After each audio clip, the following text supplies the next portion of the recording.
ao torque sobre uma espira percorrida por corrente. Tá? Essa é uma seção importante porque é a seção que dá a possibilidade da construção de motores elétricos, tá? Motores de corrente contínua.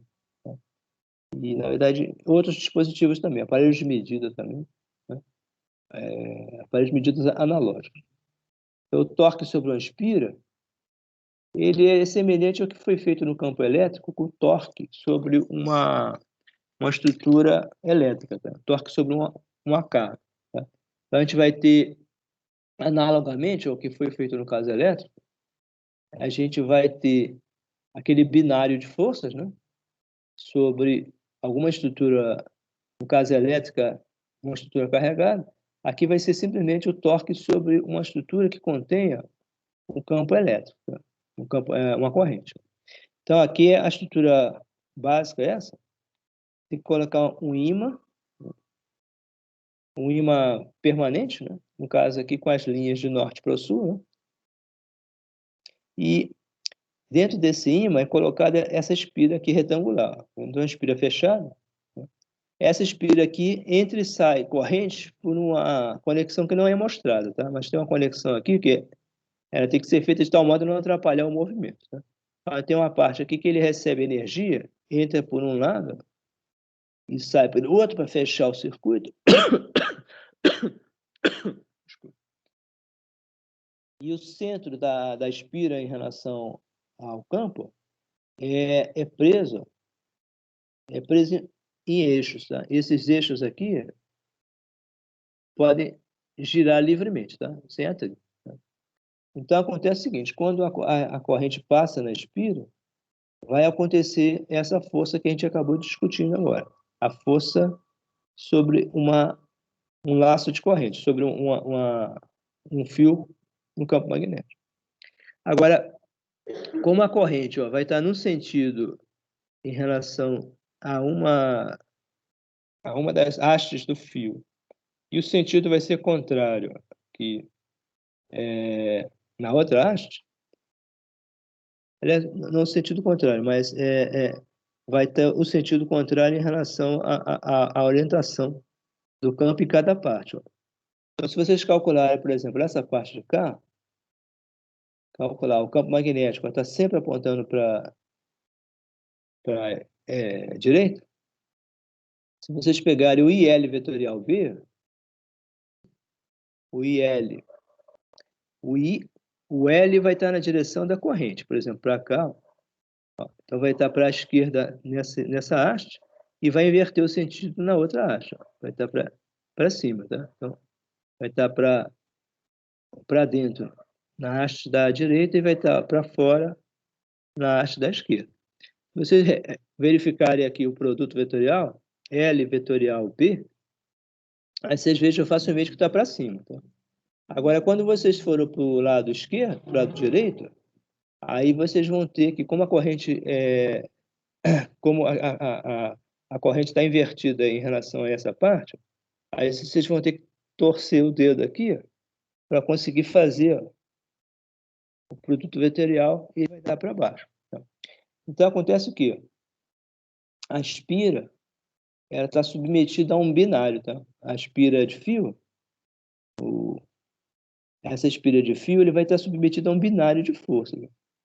Aí esse binário, naturalmente, vai tender a fazer a espira girar, né? Nesse caso aqui, no sentido horário, a espira vai girar até que o plano da espira se alinhe com a direção do campo. Tá?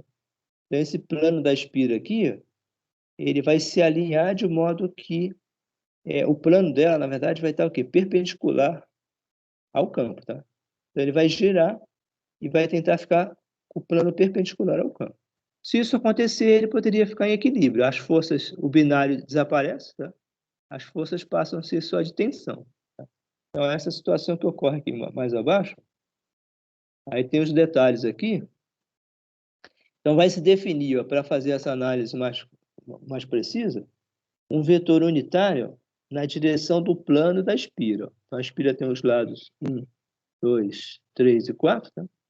E se vai utilizar a regra da mão direita, Então, se vocês colocarem, então, os dedos, ó, na direção da corrente, o polegar vai estar na direção do vetor unitário, tá? Cuidado que essa figura aqui, dependendo de como vocês olharem, ela adquire um aspecto que parece que está ao contrário, tá? Mas, então, olhem aqui, ó, no sentido da espira, se vocês colocarem a espira, os dedos na direção da corrente, o polegar está na direção do unitário. Esse é normal, tá? Então, ele é normal o plano da espira. Tá? Então, agora os torques, ó, as forças que aparecem na espira, cada lado tem uma direção diferente. Ó. Então, se vocês calcularem, aqui visto de corte, né? Se vocês calcularem o produto vetorial em cada lado, F1 e F3 a gente já viu, ó, já forma o binário. F1 e F3. Tá? Visto, tá? F4 e F2, elas são iguais em módulo e sentido contrário. Tá? Então, elas não afetam em nada. Estão no mesmo eixo, o torque é zero. Tá? E em termos de forças de translação, a somatória delas no centro de massa é zero. Tá? Então, elas não afetam em nada o movimento. Agora, esse vetorzinho aqui, ó, ele vai ser o torque, né, que vai ser causado pelo binário. Tá? Então, para calcular esse torque aqui, se utiliza, né, as expressões da força, né, em cada parte. Ó. F2 aqui foi calculada, ela não interessa. Tá?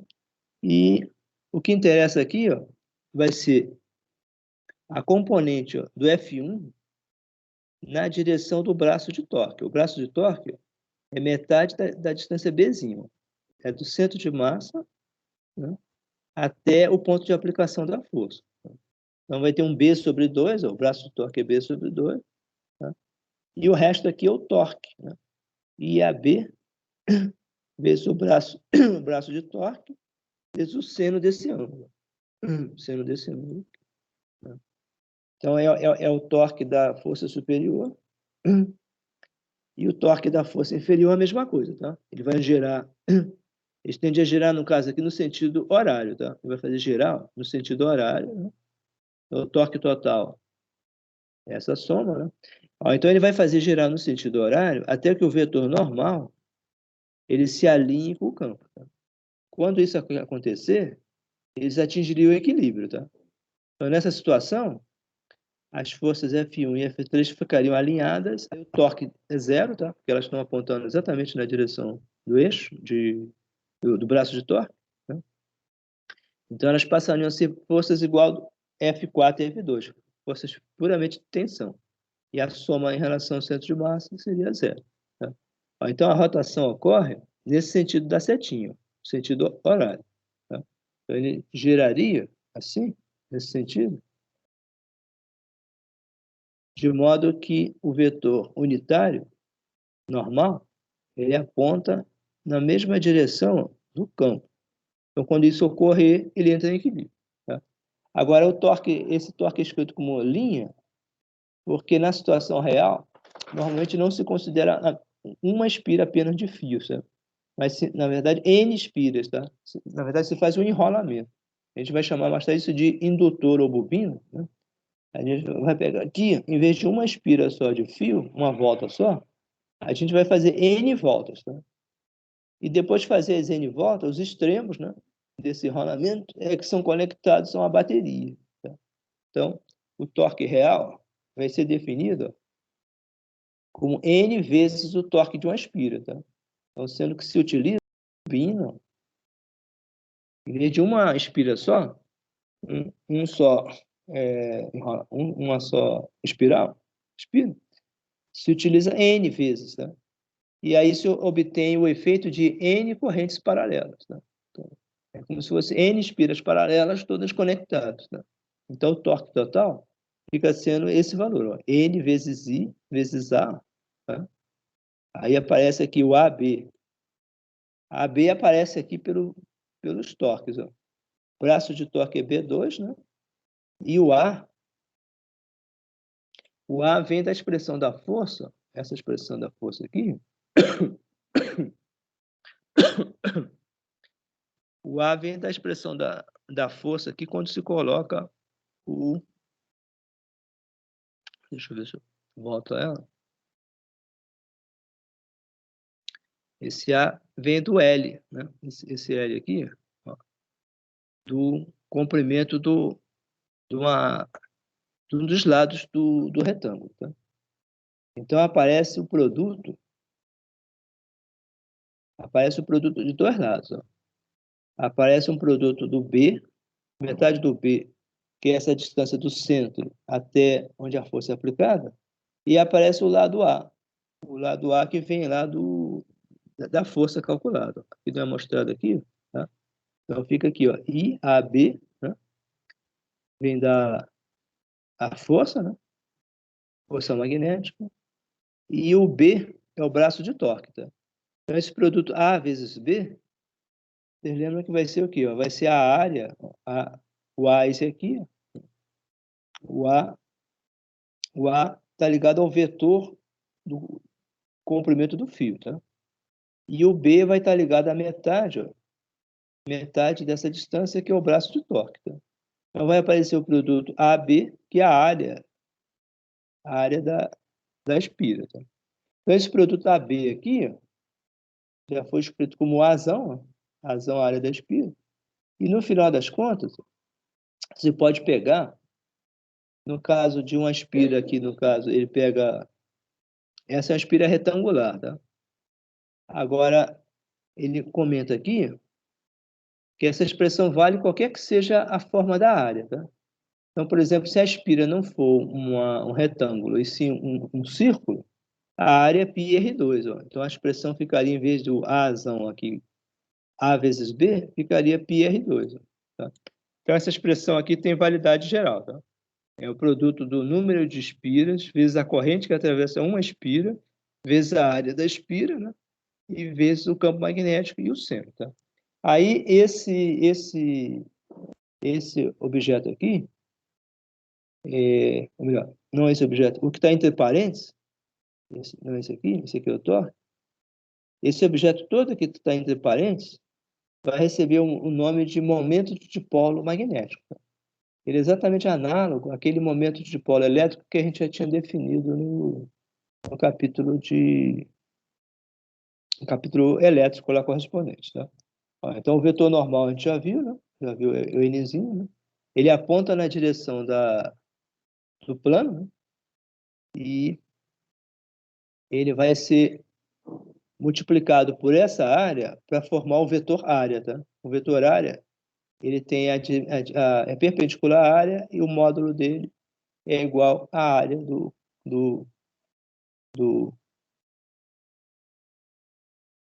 a área da espira. Olha, então, esse vetor que a gente tinha já visto, N vezes I vezes A, ele vai receber o nome específico de μ. Então, N vezes I vezes A, NA, ele vai ser o módulo desse objeto, que vai ser chamado de momento de dipolo magnético. E a direção dele vai ser, então, a direção do vetor normal. Tá? Então, o vetor μ, cadê aqui? Cadê o vetor μ? Bom, o vetor μ, ele não escreve explicitamente, mas o vetor μ, ó, ele é tal que ele aponta na direção normal ao plano da espira, né? E ele tem esse módulo N vezes I vezes A. Tá?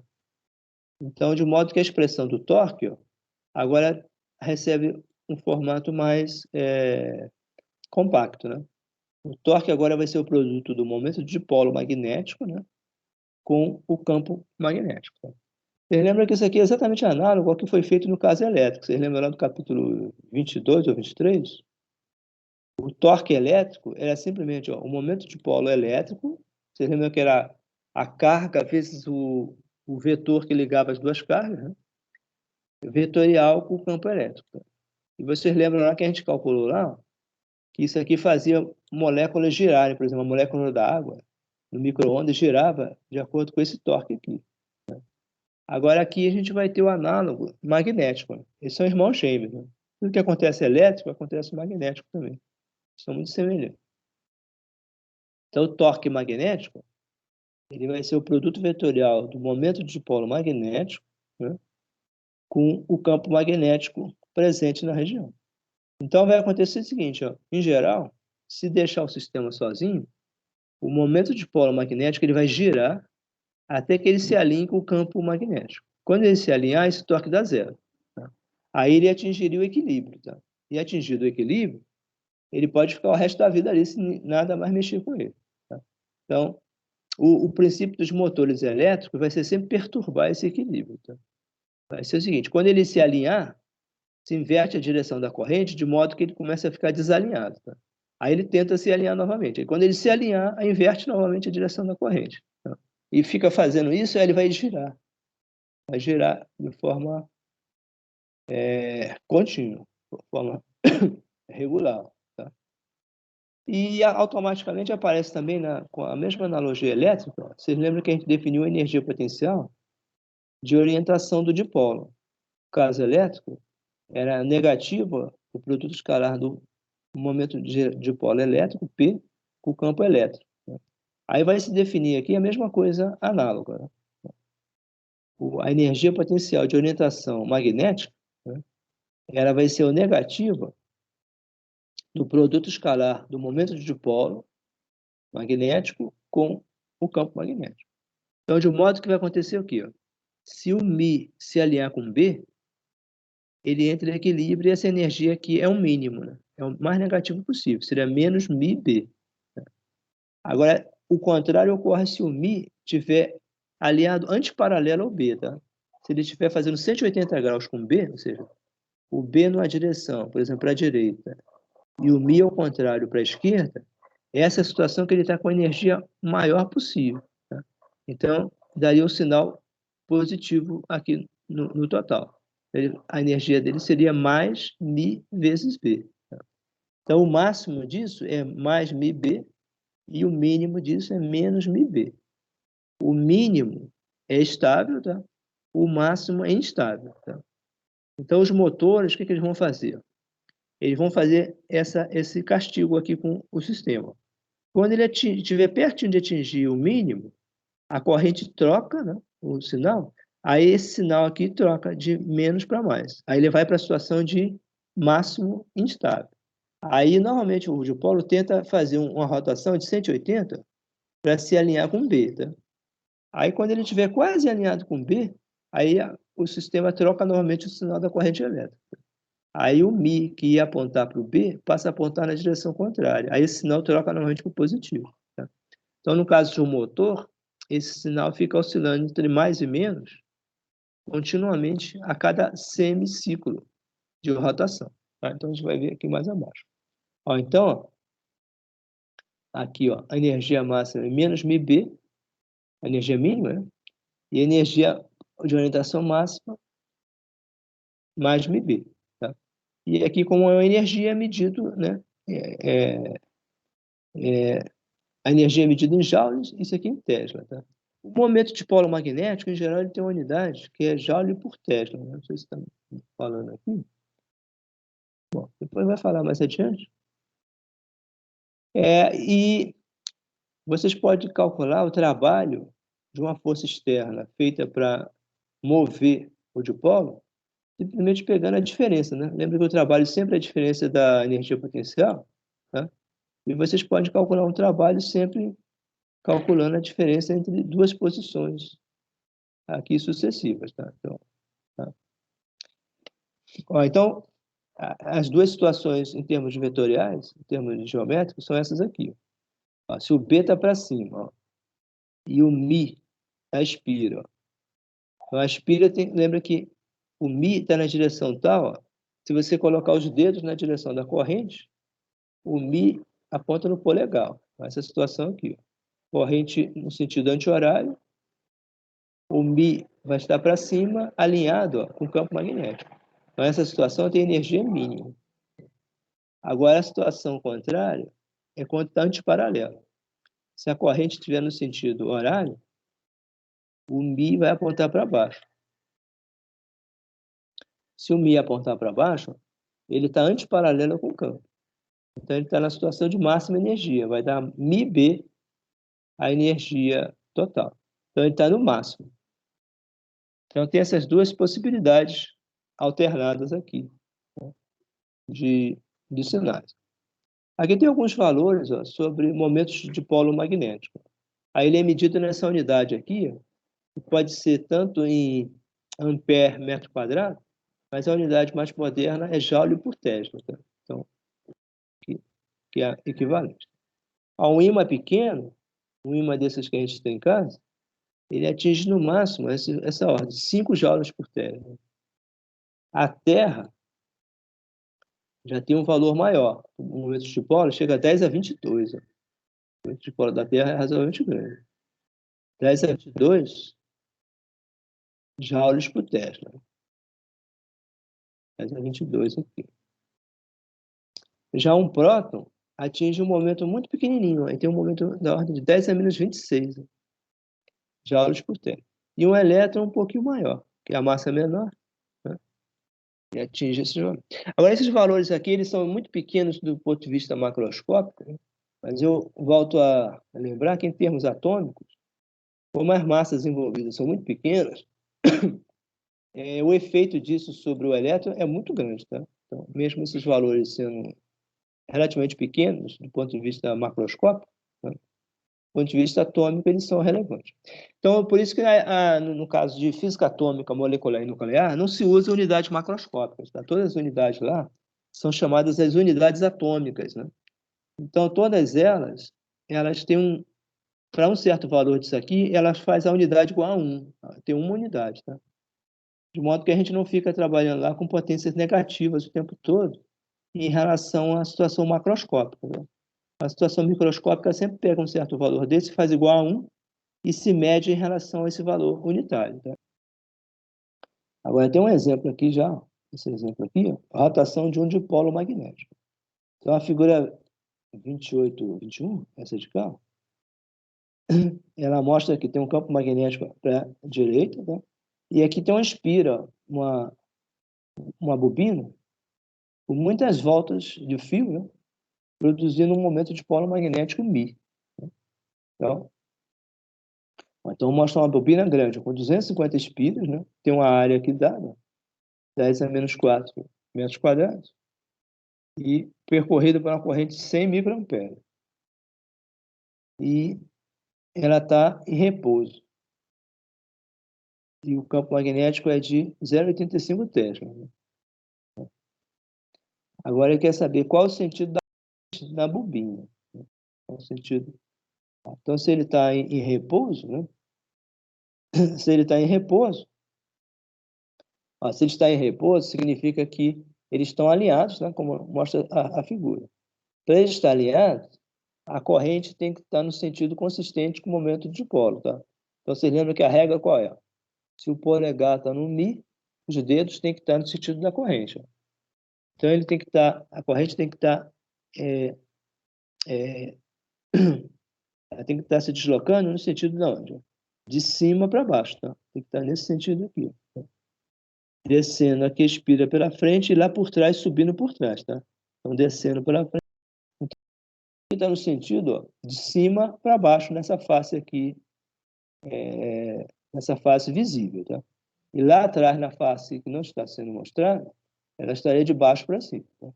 Mas então, aqui, ó, a corrente está no sentido, ó, de cima para baixo, né? Nessa face da frente. Tá? Então, vocês olham aqui, o ponto aqui, o sentido, ó, então, o sentido é de cima para baixo. Né?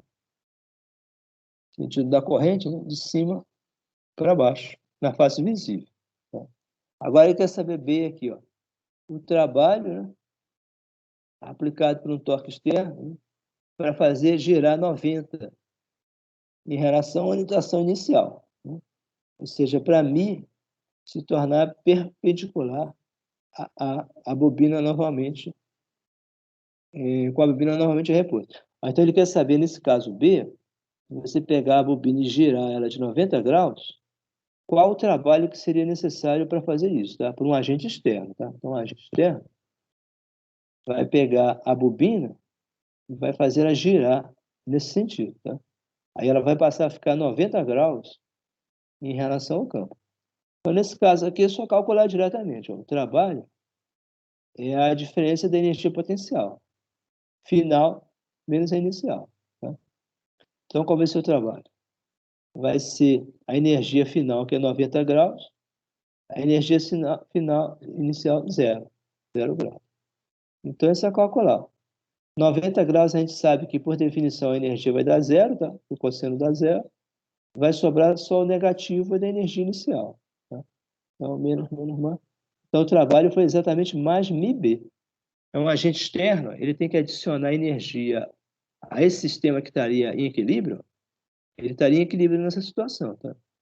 Se você quiser tirar ele do equilíbrio, você tem que adicionar energia ao sistema. Então, vai adicionar energia MIB. Tá? Agora, aqui, como é usando os dados que foram fornecidos, o trabalho foi calculado da ordem de 5,4 microjoules. Então, essa é a resposta. Tá? Então,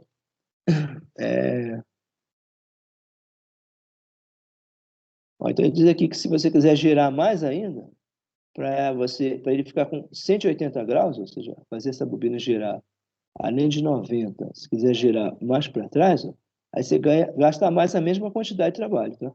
Mais 5,4. Então, se quiser fazer ela girar até ficar antiparalela com o campo, vocês gastariam o dobro disso, 10,8 microjoule.